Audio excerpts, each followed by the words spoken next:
சரி, ஓகே. இந்த வீடியோவில் நம்ம வந்து ஃபண்டமெண்டல் ரைட்ஸ் வந்து ஆரம்பிக்கலாம். சரிங்களா? ஃபஸ்ட்டு நம்ம பார்க்க போகிறது வந்து ஆர்டிகல் 12. ஓகேவா? சரி. இப்போ ஆர்டிகல் 12 பார்க்குறதுக்கு முன்னாடி இந்த ரைட்ஸ்னால் என்ன அப்படின்றத ஃபஸ்ட்டு பார்த்துடலாம். ஓகேவா? 2 இருக்குங்க. ஒன்று வந்து பார்த்தீங்கன்னா கான்ஸ்டியூஷனல் ரைட்ஸ். ஓகேவா? ஒன்று வந்து கான்ஸ்டியூஷனல் ரைட்ஸு, இன்னொன்று வந்து என்னது ஸ்டாச்சுட்டரி ரைட்ஸ். ஓகேவா? இந்த கான்ஸ்டியூஷனல் ரைட்ஸுன்றது வந்து என்னன்னு பார்த்தீங்கன்னா நம்மளோட கான்ஸ்டியூஷன்லேயே வந்து மென்ஷன் ஆகிருக்கும். அதாவது நம்ம கான்ஸ்டியூஷன் புக் இருக்கு இல்லையா, இப்போ அதிலே மென்ஷன் ஆகிருந்துச்சு அப்படின்னா கான்ஸ்டியூஷன் ரைட்டு நம்ம பார்க்குறோம் இல்லையா. ஆர்டிகல்ஸு கான்ஸ்டியூஷன் வந்தபோது எத்தனை ஆர்டிகல்ஸ் இருந்துச்சு? 395 அரௌண்ட் இருந்துச்சா? ஸோ அதில் இருக்கிறத அப்புறமேட்டு அமெண்ட்மெண்ட் பண்ணியிருப்பாங்கல்ல, கான்ஸ்டியூஷன் அமெண்ட்மெண்ட் ஆக்ட்லாம் கொண்டு வந்துருப்பாங்கல்ல. ஸோ அதிலலாம் நிறையா ஆர்டிகல் 450க்கு மேலே போயிடுச்சு. ஓகேவா? ஸோ அது எல்லாமே என்னது, அதில் என்னென்ன வந்து சொல்லியிருக்காங்களோ அது எல்லாமே என்னது கான்ஸ்டியூஷன் ரைட்ஸ் கீழே வரும். சரிங்களா? இப்போ கான்ஸ்டியூஷன் ரைட்டை வந்து ரெண்டாக பிரிக்கலாம். கான்ஸ்டியூஷன் ரைட்டை வந்து ரெண்டாக பிரிக்கலாம். ஒன்று வந்து பார்த்தீங்கன்னா ஃபண்டமெண்டல் ரைட்டு, இன்னொன்று வந்து பார்த்தீங்கன்னா அதர் கான்ஸ்டிடியூஷனல் ரைட்ஸ். ஓகேவா? சரி, இப்போ ஃபண்டமெண்டல் ரைட்னா என்னது நம்ம பார்ப்போம் இல்லையா. Right to equality, right to equality, right to freedom of religion, இது எல்லாமே என்னது நம்ம ஃபண்டமெண்டல் ரைட்ஸில் வந்து வந்துடும். சரிங்களா? நம்ம பார்க்க போகிறோம் ஃபண்டமெண்டல் ரைட்ஸ் என்னென்ன ஆர்டிகல்ஸ் பார்க்க போகிறோம். 12லேருந்து 35 வரைக்கும் பார்க்க போகிறோம் இல்லையா. ஸோ இது எல்லாமே என்னது ஃபண்டமெண்டல் ரைட்ஸ் கீழே வந்துடும். ஓகேவா? ஃபண்டமெண்டல் ரைட்னா 12லேருந்தே வராது. 12னா என்னது டெஃபினிஷன் ஆஃப் ஸ்டேட் அந்த மாதிரி வரும். 14லேருந்து வரும். ஓகேவா? சரி, அப்புறம் இது வந்து என்னது கான்ஸ்டியூஷன்லேயே மென்ஷன் பண்ணியிருக்காங்க. அந்த ஃபண்டமெண்டல் ரைட்ஸ் கொடுத்துருக்காங்க பாருங்கள். ஆர்டிகல் 12 to 35 கொடுத்துருக்காங்களா. அதனால என்னது இது வந்து ஒரு கான்ஸ்டியூஷனல் ரைட் தான். சரி, இந்த 12 to 35ல சொல்லியிருக்க விஷயம் இல்லாமல் வேறெல்லாம் இருக்கும்ல, வேறு ஆர்டிகல்ஸ்லாம் இருக்கு இல்லையா, அதில் சொல்லியிருக்க விஷயம் தான் அதர் கான்ஸ்டிடியூஷனல் ரைட்ஸ். ஓகேவா? ஃபார் எக்ஸாம்பிள் சொல்லணும்னா ஆர்டிகல் 300A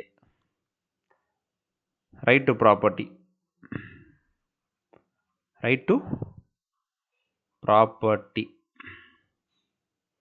ஓகேவா? இது வந்து என்னது, இது வந்து அதர் கான்ஸ்டிடியூஷனல் ரைட். இது வந்து ஃபண்டமெண்டல் ரைட் கீழே வராது. அதனால கான்ஸ்டியூஷன் ரைட் தான். ஆனால் இது ஃபண்டமெண்டல் ரைட் கீழே வராதனால இதை நம்ம என்ன சொல்கிறோம், அதர் கான்ஸ்டிடியூஷனல் ரைட்ஸ் அப்படின்னு சொல்லி சொல்கிறோம். ஓகேவா? ஸோ கான்ஸ்டியூஷனல் ரைட் வந்து 2 வகைப்படும். சரி, இப்போ அடுத்து ஸ்டாச்சுட்டரி ரைட்டுன்னு இருக்குது பார்த்தீங்களா. இது என்னன்னு பார்த்தீங்கன்னா இது கான்ஸ்டியூஷன் ரைட் கிடையாது. அதாவது கான்ஸ்டியூஷனில் வந்து இது வந்து மென்ஷன் பண்ணியிருக்க மாட்டாங்க. ஓகே, இது எப்படி வராது அப்படின்னா laws pass by the legislature, passed by the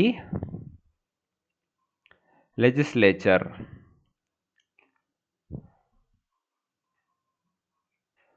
ஓகேவா? பார்லிமெண்ட் இருக்கு இல்லையா,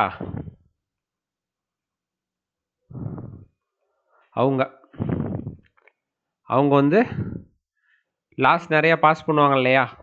எல்லாமே கான்ஸ்டியூஷன் அமெண்ட்மெண்ட் ஆக்டாக தான் இருக்கும்னு தேவையில்லை இல்லையா. நார்மல் லாஸ்லாம் வந்து நிறையா பாஸ் பண்ணுவாங்க. அது ஆர்டராக இருக்கலாம், நோட்டிஃபிகேஷனாக இருக்கலாம். இது எல்லாமே என்னது ஸ்டாச்சுட்டரி ரைட்ஸ் வந்து வரும். ஓகேவா? ஃபார் எக்ஸாம்பிள் தான் கொடுத்துருக்கேன் பாருங்கள், எம்ஜிஎன் ரேகா. சரிங்களா? Mahatma Gandhi national rural employment guarantee act, நம்ம 100 நாள் வேலை திட்டம்னு சொல்லுவோம் இல்லையா நம்ம ஊரில். ஓகே, இதெல்லாம் வந்து பார்த்தீங்கன்னா இது கான்ஸ்டியூஷன் ரைட்டு கிடையாது. இது வந்து என்ன right, statutory right. So statutory ரைட்டுக்கு வந்து இன்னொரு பேரும் இருக்குது, என்னன்னா லீகல் ரைட் அப்படின்னு சொல்லி சொல்லுவாங்க. லீகல் ரைட்டு அப்படின்னு சொல்லி சொல்லுவாங்க. ஓகேவா? சரி, இதான் வந்து டைப்ஸ் ஆஃப் ரைட்ஸ் வந்து இதுதான். ஒன்று வந்து கான்ஸ்டியூஷன் ரைட்டு, ஒன்று வந்து ஸ்டாச்சுட்டரி ரைட்டு. கான்ஸ்டியூஷன் ரைட் வந்து 2 வகை. ஒன்று ஃபண்டமெண்டல் ரைட்டு, ஃபண்டமெண்டல் ரைட்ஸில் சொல்லாத மற்ற விஷயங்கள்லாம் என்னது அதர் கான்ஸ்டிடியூஷனல் ரைட். ஓகேவா? சரி, அப்போ லீகல் ரைட்னா என்னன்னு இப்போ இதில் இன்னொரு விஷயம் நீங்கள் புரிஞ்சுக்கணும். என்னன்னா இப்போ லீகல் ரைட்டுன்னு நான் சொன்னேன் இல்லையா, லீகல் ரைட்டு டெக்னிக்கலாக பார்த்தீங்கன்னு வச்சுக்கோங்களேன். இப்போ இந்த fundamental right other constitution right இருக்குல்ல, இதுவும் ஒரு விதமான லீகல் ரைட்டு தான்.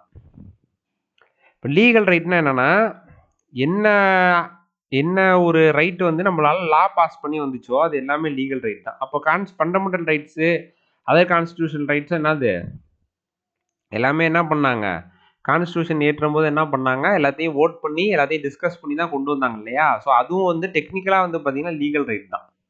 So fundamental rights other constitution ரைட்டுமே என்னது லீகல் ரைட்டில் தான் வரும். ரெண்டாவது இருக்கிறனா நம்ம கோர்ட்டுக்கும் போகலாம் இல்லையா. ஃபண்டமெண்டல் ரைட்ஸ் இதாச்சு அப்படின்னா நம்ம டேரெக்டாக சுப்ரீம் கோர்ட்டே போகலாம் இல்லையா? அதர் கான்ஸ்டியூஷன் ரைட்டுக்கும் நம்ம கோர்ட்டுக்கு போகலாம், ஸ்டாச்சுட்டரி ரைட்டுக்கும் போகலாம். ஓகேவா? எல்லாத்துக்கும் எல்லாமே அதனால என்னது லீகல் ரைட் கீழே தான் வரும். ஓகேவா? எல்லாமே டெக்னிக்கலாக பார்த்தீங்கன்னா எல்லா ரைட்ஸுமே லீகல் ரைட்ஸ் தான். ஆனால் அதில் வந்து டைப்ஸ் வந்து இருக்கு. ஓகே சரி. இப்போ இந்த சைடில் வந்து பார்த்தீங்கன்னு வச்சுக்கோங்களேன், அப்போ எல்லா fundamental rights other constitution rights எல்லாமே லீகல் ரைட் தான். அப்போ வந்து பார்த்தீங்கன்னு வச்சுக்கோங்களேன், ஃபண்டமெண்டல் ரைட்ஸு அதர் கான்ஸ்டியூஷன் ரைட்லாம் இருக்கு இல்லையா? இது எல்லாமே எது கீழே தான் வரும்? லீகல் ரைட் கீழே தான் வரும். ஓகே, டெக்னிக்கலாக பார்த்தீங்க அப்படின்னா சரி. ஆனால் வந்து நார்மலாக சொல்கிறப்ப என்ன எப்படி சொல்லுவாங்க, ஸ்டாச்சுட்டரி ரைட் வந்து லீகல் ரைட்டு அப்படின்னு சொல்லுவாங்க. ஓகேவா?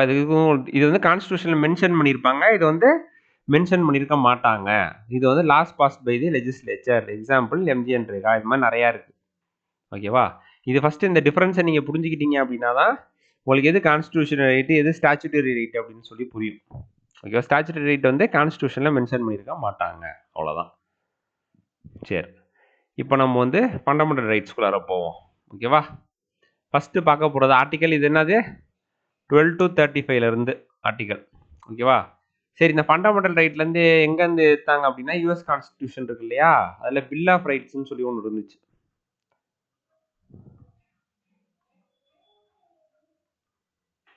சரிங்களா? இந்த பில் ஆஃப் ரைட்ஸ்ல இருந்தால் என்ன பண்ணாங்க, இதில் இன்ஸ்பயர் ஆகி தான் என்ன பண்ணாங்க, ஃபண்டமெண்டல் ரைட்ஸ்ன்னு சொல்லி நம்ம கான்ஸ்டியூஷன் வந்து கொண்டு வந்தாங்க. ஓகேவா? பார்ட் 3ல. சரி, இப்போ ஆர்டிகல் 12 எதை பற்றி பேசுது? இப்போ நம்ம 12லேருந்து 35 வரைக்கும் பார்க்க போகிறோம் இந்த ஃபண்டமெண்டல் ரைட்ஸில். ஆர்டிகல் 12 எதை பற்றி பேசுது அப்படின்னா, த டேர்ம் ஸ்டேட்னா என்ன அப்படின்றதுக்கான டெஃபினிஷன் தாங்க இந்த ஆர்டிகல் 12. ஓகேவா? ஸ்டேட்னா என்ன, எதுக்கு ஸ்டேட்னா என்னன்னு பார்க்கணும். இப்போ இந்த ரைட்ஸ் இருக்கு இல்லையா, ஃபண்டமெண்டல் ரைட்ஸு, இப்போ நம்மளுக்கு வந்து ஒரு ஃபண்டமெண்டல், இப்போ நம்ம இருக்கோம் ஓகேவா, இப்போ நீங்கள் நான்லாம் இருக்கோம் இல்லையா, நமக்கு வந்து ஃபண்டமெண்டல் ரைட் வந்து பாதிக்கப்பட்டுருச்சு அப்படின்னா நம்ம எப்போ கோர்ட்டுக்கு போகலான்னா அகெயின்ஸ்ட் த ஸ்டேட் தான் கோர்ட்டுக்கு போக முடியும். இப்போ ஒரு ப்ரைவேட்டாக ஒருத்தவங்க இருக்காங்கன்னு வச்சுக்கோங்களேன், ப்ரைவேட்டாக இருக்கிறாங்க அப்படின்னா அவங்க நம்ம ஃபண்டமெண்டல் ரைட் என்ன பண்ணுறாங்க, வயலேட் பண்ணுறாங்க அப்படின்னா அதுக்கு வந்து கோர்ட்டுக்கு வந்து ஃபண்டமெண்டல் ரைட் வயலேட் ஆயிடுச்சுன்னு சொல்லி போக முடியாது. ஓகேவா? போக முடியாது. அப்போ ஸ்டேட்ன்ற வார்த்தை வந்து ரொம்ப முக்கியம். அகெயின்ஸ்ட் ஸ்டேட் தான் நம்ம என்ன பண்ண முடியும், கோர்ட்டில் போய் எனக்கு ஃபண்டமெண்டல் ரைட், ஸ்டேட் வந்து எனக்கு இந்த ஃபண்டமெண்டல் ரைட் வந்து கொடுக்கல, இல்லை ஸ்டேட் வந்து இந்த ஃபண்டமெண்டல் ரைட் வந்து என்கிட்ட வந்து அபகரிச்சுட்டாங்க, இல்லை வந்து இதை வந்து மாத்துறாங்க, இதனால என் ஃபண்டமெண்டல் ரைட் வந்து எனக்கு வந்து கிடைக்கல அப்படின்றதுக்கு தான் நம்ம கோர்ட்டுக்கு போக முடியுமே தவிர மற்றபடி ப்ரைவேட்டு மற்ற விஷயத்துக்குலாம் நம்ம வந்து கோர்ட்டுக்கு வந்து போக முடியாது. அப்போ ஸ்டேட்னா யாருன்னு சொல்லணும் இல்லையா? இது வந்து பொதுவாக நம்ம எப்படி புரிஞ்சுக்கலாம்னா கவர்மெண்ட்னு புரிஞ்சுக்கலாம் பொதுவாக, சரிங்களா, காமனாக. பட் அதுக்குள்ளார நம்ம கொஞ்சம் டீப்பாக போய் பார்த்தா தான் ஸ்டேட்னா என்ன அப்படின்றது நம்மளுக்கு வந்து புரியும். ஓகேவா? அகெயின்ஸ்ட் த ஸ்டேட் தான் என்னது, நம்மளுக்கு இந்த ஃபண்டமெண்டல் ரைட் வந்து கொடுத்துருக்குறாங்க.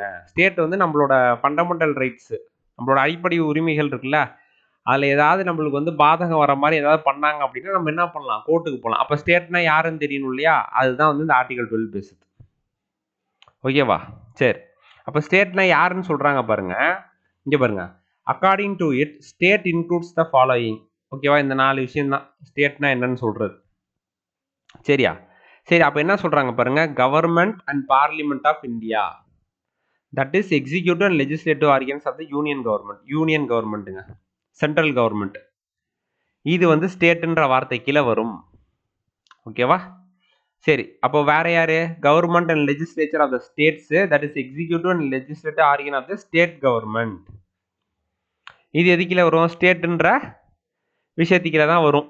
இப்போ ஃபார் எக்ஸாம்பிள் இப்போ யூனியன் கவர்மெண்ட் வந்து ஏதோ ஒரு லா பாஸ் பண்ணுறாங்கன்னு வச்சுக்கோங்களேன், அதனால என்ன ஆகுது, நம்மளோட ஃபண்டமெண்டல் ரைட் வந்து வயலேட் ஆகுது எனக்கு அப்படின்னா நம்ம என்ன பண்ணலாம், டைரக்டா சுப்ரீம் கோர்ட்டே போகலாம்.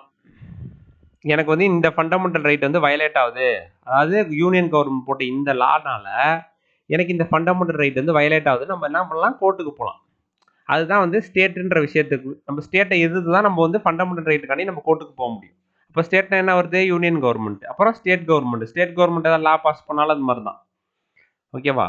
அப்புறம் all local authorities, that is municipalities, panchayat, district board, எல்லாமே இம்ப்ரூவ்மெண்ட் ட்ரஸ்ட் எல்லாமே. ஓகேவா? அது வந்து என்னது லோக்கல் முனிசிபாலிட்டி பஞ்சாயத்துலாம் இருக்காங்கல்ல, அவங்களும் இந்த ஸ்டேட்டுன்ற வார்த்தை கீழே தான் வருவாங்க. ஓகேவா? அப்போ இவங்க ஏதாவது பண்ணுறாங்க, அதனால நம்மளோட ஃபண்டமெண்டல் ரைட் வயலேட் ஆகுது அப்படின்னாலும் நம்ம என்ன பண்ணலாம், நம்ம வந்து கோர்ட்டுக்கு போகலாம். என்னோட ஃபண்டமெண்டல் ரைட் வந்து வயலேட் ஆயிருக்கு அப்படின்னு சொல்லி. ஓகேவா? பாதிக்கப்பட்டிருக்கோம் நாங்கள் அப்படின்னு சொல்லி போகலாம். சரி, அப்புறம் இது பாருங்க, ஆல் அதர் அத்தாரிட்டிஸ். இந்த அதர் அத்தாரிட்டிஸை தான் நம்ம கொஞ்சம் புரிஞ்சு, இப்போ இது வரைக்கும் உங்களுக்கு புரிஞ்சிருக்கும் ஈஸியாக. யூனியன் கவர்மெண்ட் புரிஞ்சிருக்கும், ஸ்டேட் கவர்மெண்ட், அப்புறம் லோக்கல் பஞ்சாயத்து முனிசிபாலிட்டிஸ் இதெல்லாம் உங்களுக்கு புரிஞ்சிருக்கும். அதர் அத்தாரிட்டிஸ்னா யாரு? தட் இஸ் ஸ்டாச்சுட்டரி அண்ட் நான் ஸ்டாச்சுட்டரி அத்தாரிட்டிஸ். ஓகே, இப்போ நம்ம தான் ஸ்டாச்சுட்டரி ரைட்னா என்னன்றதை பார்த்தோம். ஓகேவா? ஸ்டாச்சுட்டரி பாடிஸ், கான்ஸ்டியூஷனல் பாடிஸ்லாம் இருக்கு. கான்ஸ்டியூஷனல் பாடிஸ்னா அகைன் என்னது, கான்ஸ்டியூஷன்லேயே மென்ஷன் ஆயிருக்குது. ஸ்டாச்சுட்டரி பாடினா ஒரு லா பாஸ் பண்ணி கொண்டு வரது. ஓகேவா? மறுபடியும் அதே கான்செப்ட் தான். சரிங்களா? சரி, இப்போ பாருங்க, SBI State Bank of India இருக்குல்ல, இது ஸ்டேட்டு கீழே தான் வரும். ஸ்டேட்டுன்ற வார்த்தை கீழே தான் இது வரும். இப்போ இதுவும் ஒரு ஸ்டேட்டு. எஸ்பிஐ வந்து ஒரு state. Food Corporation of India, FCI இருக்கா, இது எல்லாத்துலேயும் மேஜர் ஸ்டேக் ஹோல்டர்ஸ் யார்? கவர்மெண்ட்டாக தான் இருப்பாங்க. ஓகேவா? இல்லைனா ஃபுல்லாக கவர்மெண்ட் ஓன் பண்ணுவாங்க. ஒன்று மெஜாரிட்டி கவர்மெண்ட் ஓன் பண்ணணும், இல்லைனா ஃபுல்லாக கவர்மெண்ட் வந்து ஓன் பண்ணணும். சரிங்களா? சரி, அப்புறம் எலக்ட்ரிசிட்டி போர்டு. ஓகேவா? இதெல்லாம் யாரு கீழே தான் இருக்கும்? கவர்மெண்ட் கீழே தான் இருக்கும். அப்புறம் ஐஎஸ்ஆர்ஓ. ஓகேவா? இதுவும் என்னது, கவர்மெண்ட் கீழே தானே வரும். ஓகே, ஸோ இது எல்லாமே வந்து நான் வந்து உங்களுக்கு வந்து எக்ஸாம்பிளுக்கு இதெல்லாம் கொடுத்துருக்கேன். சரிங்களா? இது மாதிரி இருக்க எல்லாமே ஸ்டேட்டுன்ற வார்த்தை கீழே தான் வரும். அப்போ இதனால நம்மளோட ஃபண்டமெண்டல் ரைட்டுக்கு ஏதாவது பாதிப்பு வந்தாலும் நம்ம கோர்ட்டுக்கு போகலாம். ஏன்னா இதுவும் ஸ்டேட்டுன்ற அந்த வார்த்தைக்கு கீழே தான் இதுவும் வரும். ஓகேவா? அதான் வந்து ஆல் அதர் அத்தாரிட்டிஸ்ன்றது. இப்போ இதில் பாருங்க, ப்ரைவேட் எங்கேயுமே மென்ஷன் ஆகல. ஓகேவா? அப்போ நம்ம ஒரு ப்ரைவேட் எதிர்த்து என்ன பண்ண முடியாது, எனக்கு வந்து ஃபண்டமெண்டல் ரைட் வந்து பாதிக்கப்பட்டிருக்கு அப்படின்னு சொல்லி கேஸில் கோர்ட்டில் போய் என்ன பண்ண முடியாது, கேஸ் போட முடியாது. ஓகேவா? புரிஞ்சிச்சா? இப்போ டெஃபினிஷன் ஆஃப் ஸ்டேட்ன்றது தான் என்னது, ஆர்டிகல் 12ங்க. ஓகேவா? இது உங்களுக்கு புரிஞ்சிருக்கும்னு நினைக்கிறேன். சரி, இப்போ இதில் ஒரு சின்ன விஷயம். இப்போ ஜுடிஷியரி, நம்மளோட ஜுடிஷியரி இருக்குல்ல, நீதித்துறை, இவங்க வந்து ஸ்டேட்டு கீழே, ஸ்டேட்டுன்ற டெஃபினிஷன் கீழே வருவாங்களா? ஓகேவா? இது ஒரு கேள்வி வந்துச்சு. சரிங்களா? ஜுடிஷியரி வந்து ஸ்டேட்டுன்ற டெஃபினிஷன் கீழே வருவாங்களா, வரமாட்டாங்களா? ஓகே, இது ஜுடிஷியரி இருக்காங்கல்ல, இவங்களோட ஃபங்க்ஷன்ஸ் வந்து ரெண்டாக பிரிக்கலாங்க. ஒன்று வந்து பார்த்தீங்கன்னா அட்மினிஸ்ட்ரேட்டிவ். ஃபஸ்ட்டு என்ன சொன்னாங்க அப்படின்னா, இந்த மாதிரி சொல்கிறதுக்கு முன்னாடி என்ன சொன்னாங்கன்னா, ஜுடிஷியரி வந்து நம்ம ஸ்டேட்டுன்ற வார்த்தை கீழே வருமா அப்படின்னு கேட்டால், இப்போ நம்ம கான்ஸ்டியூஷனோட கார்டியன் யாருங்க? ஜுடிஷியரி தான். இன்டர்பிரட்டர் யாரு? அதுவும் ஜுடிஷியரி தான். கரெக்டுங்களா? அப்போ நம்ம கான்ஸ்டியூஷனுக்கு ஏதாவது ஒரு ஆபத்து வந்தால் யார் உள்ள, இப்போ நம்ம லெஜிஸ்லேச்சர் இருக்காங்க இல்லையா, லெஜிஸ்லேச்சர் ஏதோ ஒரு லா பாஸ் பண்ணுறாங்க. ஓகேவா? அது வந்து அன்கான்ஸ்டிடியூஷனல். அதாவது இது வந்து என்னது, இது கான்ஸ்டியூஷனுக்கு எதிரானது அப்படின்னு சொல்லி யாருங்க வந்து சொல்லுவா? ஜுடிஷியரி தான் வந்து சொல்லுவாங்க. கரெக்டா? அப்போ இவங்க தான் என்னது, guardian of the constitution. Guardian இவங்க தான், இன்டர்பிரட்டர் இவங்க தான். இன்டர்பிரட்டர்னா என்னது, அதில் வந்து ஒவ்வொரு ஆர்டிகிள் சொல்லியிருப்பாங்களா, அதெல்லாம் டவுட் வந்துச்சு அப்படின்னா, இதில் என்ன சொல்லியிருக்காங்க அப்படின்னு சரிவர புரியல, இல்லை அதில் குழப்பம் இருந்துச்சுன்னா அதையும் என்ன பண்ணுவாங்க, இல்லை இதுதான் சொல்லியிருக்காங்க அப்படின்னு சொல்லி இவங்க தான் சொல்லுவாங்க, ஜுடிஷியரி தான் சொல்லுவாங்க. ஸோ அப்போ இவங்க தான் கார்டியனாகவும் இருக்காங்க, இவங்க தான் வந்து இன்டர்பிரட்டராகவும் இருக்காங்க. இப்போ நம்மளுக்கு ஃபண்டமெண்டல் ரைட்ஸ் பாதிக்கப்பட்டுச்சுன்னா நம்ம எங்கே போகிறோம்? ஜுடிஷியரிக்கு தான், எங்கே கோர்ட்டுக்கு தான் போகிறோம். கோர்ட்டு எது கீழே வரும்? ஜுடிஷியரி கீழே தானே வரும். அப்போ இவங்க தானே நம்மளோட ஃபண்டமெண்டல் ரைட்ஸே பாதுகாக்கிறாங்க. அப்போ இவங்களே வந்து எப்படி அதை வந்து கெடுப்பாங்க மீன்ஸ் எப்படி வயலேட் பண்ணுவாங்க? நம்மளோட ஃபண்டமெண்டல் ரைட்ஸ் அவங்களே வயலேட் பண்ணுவாங்களா? இவங்க தான் பாதுகாக்கணுமே ஆக்சுவலாக. பட் அவங்களே வயலேட் பண்ண முடியுமா அப்படின்னு கேட்டால் வயலேட் பண்ண மாட்டாங்க. அதனால ஜுடிஷியரி வந்து ஸ்டேட்டுன்ற வார்த்தை கீழே வராது அப்படின்னு சொல்லிட்டாங்க. ஓகேவா? ஸோ பாதுகாக்கிறவங்களே எப்படி வந்து ஜுடிஷியரி ஃபண்டமெண்டல் ரைட்ஸ் வந்து எப்படி வந்து வயலேட் பண்ணுவாங்க? ஏன்னா நம்ம ஃபண்டமெண்டல் ரைட்ஸ் வயலேட் ஆனால் நம்ம கோர்ட்டுக்கு தானே போகிறோம். ஓகேவா? கோர்ட்டில் போய் தான் கேஸ் போடுறாங்க, இந்த மாதிரியான ஃபண்டமெண்டல் ரைட்ஸ் போயிடுச்சு அப்படின்னு சொல்லி. அப்போ அந்த இடத்துல நம்மளை பாதுகாக்கிறது யார்? ஜுடிஷியரி தான். அப்போ அந்த மாதிரி பாதுகாக்கிற ஜுடிஷியரியே நம்ம ஃபண்டமெண்டல் ரைட்ஸை வயலேட் பண்ணுற மாதிரி ஏதாவது பண்ணுவாங்கன்னா பண்ண மாட்டாங்க. அப்போ அதனால ஜுடிஷியரி வந்து ஸ்டேட்டுன்றது கீழே ஜுடிஷியரி வந்து வராது அப்படின்னு சொல்லி ஃபஸ்ட்டு சொன்னாங்க. அப்புறம் கொஞ்சம் லேட்டர் ஸ்டேஜில் என்ன ஆயிடுச்சு அப்படின்னு பார்த்தீங்கன்னா, ரெண்டாக பிரித்தாங்க. ஜுடிஷியரியோட ஃபங்க்ஷன்ஸை வந்து ரெண்டாக பிரித்தாங்க. ஒன்று வந்து பார்த்தீங்கன்னா அட்மினிஸ்ட்ரேட்டிவ், இன்னொன்று வந்து ஜுடிஷியல் ரிலேட்டடான ஃபங்க்ஷன்ஸ். ஓகேவா? இந்த அட்மினிஸ்ட்ரேட்டிவ்ல என்னன்னா, இப்போ வந்து கேஸ் அசைன் பண்ணுறாங்க இல்லையா? இப்போ இந்த கேஸ் வந்து நீங்கள் பார்த்துக்கோங்க, இந்த கேஸை நீங்கள் பார்த்துக்கோங்க அப்படின்னு சொல்லி சீஃப் ஜஸ்டிஸ்லாம் வந்து அசைன் பண்ணுவாங்க. மற்ற ஜட்ஜஸ்க்குலாம் இந்த கிரிமினல் கேஸை நீங்கள் பார்த்துக்கோங்க, இந்த கான்ஸ்டியூஷன் கேஸை இந்த மாதிரி இந்த பெஞ்ச் பார்க்கட்டும் அப்படின்னு சொல்லி அசைன் பண்ணுவாங்க. இந்த மாதிரி ஒர்க்கில் ஜுடிஷியரி வந்து ஸ்டேட்டுன்றது அந்த வார்த்தைக்குள்ள வந்து வரும். ஓகேவா? ஜுடிஷியல் ஃபங்க்ஷன்ஸ், அதாவது தீர்ப்பு சொல்கிறாங்க இல்லையா, ஜட்ஜ்மெண்ட். இப்போ ஏதோ ஒரு கேஸ் வருது, அதுக்கு ஒரு தீர்ப்பு சொல்கிறாங்க அப்படின்னா, இதில் இந்த இடத்துல வந்து பார்த்தீங்கன்னு வச்சுக்கோங்களேன், ஸ்டேட்டுன்ற வார்த்தைக்குள்ள ஜுடிஷியரி வந்து வராது. இந்த ஃபங்க்ஷன் பெர்ஃபார்ம் பண்ணும்போது, ஸ்டேட்டு ஜுடிஷியரியும் ஒரு ஸ்டேட்டுன்ற மாதிரி தான் நம்ம வந்து கன்சிடர் பண்ணிப்போம். ஆனால் இந்த மாதிரி ஜட்ஜ்மெண்ட் கொடுக்குறாங்க இல்லையா, இந்த மாதிரி ஃபங்க்ஷன்ஸ் பண்ணுறப்போ ஜுடிஷியரியை நம்ம வந்து ஸ்டேட்டுன்ற வார்த்தைக்குள்ள நம்ம கொண்டு வர முடியாது. ஃபார் எக்ஸாம்பிள் இப்போ வந்து ஒரு ஜட்ஜ் வந்து என்ன பண்ணுறாரு, ஒரு ஜட்ஜ்மெண்ட் சொல்கிறாரு அப்படின்னா, இந்த ஜட்ஜ்மெண்ட்னால என்னோட ஃபண்டமெண்டல் ரைட்ஸ் வந்து வயலேட் ஆகுது அப்படின்னு சொல்லி நம்ம அவர் மேலே என்ன பண்ண முடியாது, அவரை எதிர்த்து மறுபடியும் கொண்டு போய் என்ன பண்ண முடியாது, கோர்ட்லேயே கேஸ் போட முடியாது. புரியுதுங்களா நான் சொல்கிறது உங்களுக்கு? ஸோ ஜுடிஷியரி ஃபங்க்ஷன்ஸ் வந்து ஜுடிஷியரி வந்து அதோட ஜுடிஷியல் ஃபங்க்ஷன்ஸை வந்து கேரி பண்ணும்போது என்னது, அது வந்து ஸ்டேட்டாக வந்து இருக்காது, ஸ்டேட்டுன்ற வார்த்தைக்குள்ள அது வந்து அடங்காது. அதே அட்மினிஸ்ட்ரேட்டிவ் ஃபங்க்ஷன்ஸ் வந்து பெர்ஃபார்ம் பண்ணும்போது ஸ்டேட்டு அப்படின்ற வார்த்தைக்குள்ள அது வந்து அடங்கும். புரியுதுங்களா? இப்போதான் ஜுடிஷியரின்றது வந்து ஸ்டேட்டுன்ற வார்த்தைக்குள்ள வருமா வராதான்றதுக்கு இதுதான் வந்து ஆன்சர். சரியா? இது வந்து நீங்கள் வந்து தெரிஞ்சுக்கணும். ஓகே, ஸோ அவ்வளோதாங்க. இதான் வந்து ஆர்டிகல் 12 ஆஃப் தி கான்ஸ்டிடியூஷன். ஓகேவா? நம்ம அப்படியே ஒவ்வொரு ஆர்டிக்கலாக போகலாம். ஓகேவா? ஏன்னா எல்லா ஆர்டிக்கலுமே நம்ம கொஞ்சம் டீட்டெயிலாக பேசணும். அதனால் வந்து ஒவ்வொரு ஆர்டிக்கலாக அப்படியே போயிடலாம் ஒவ்வொரு வீடியோவில். சரி, அடுத்த வீடியோவில் நான் உங்களை மீட் பண்ணுறேன். இந்த வீடியோ உங்களுக்கு பிடிச்சிருந்துச்சுன்னா உங்கள் ஃப்ரெண்ட்ஸோட ஷேர் பண்ணுங்கள். நம்ம இந்த வீடியோவுக்கு லைக் பண்ணுங்கள். நம்ம சேனலுக்கு சப்ஸ்கிரைப் பண்ணுங்கள். Okay, thank you.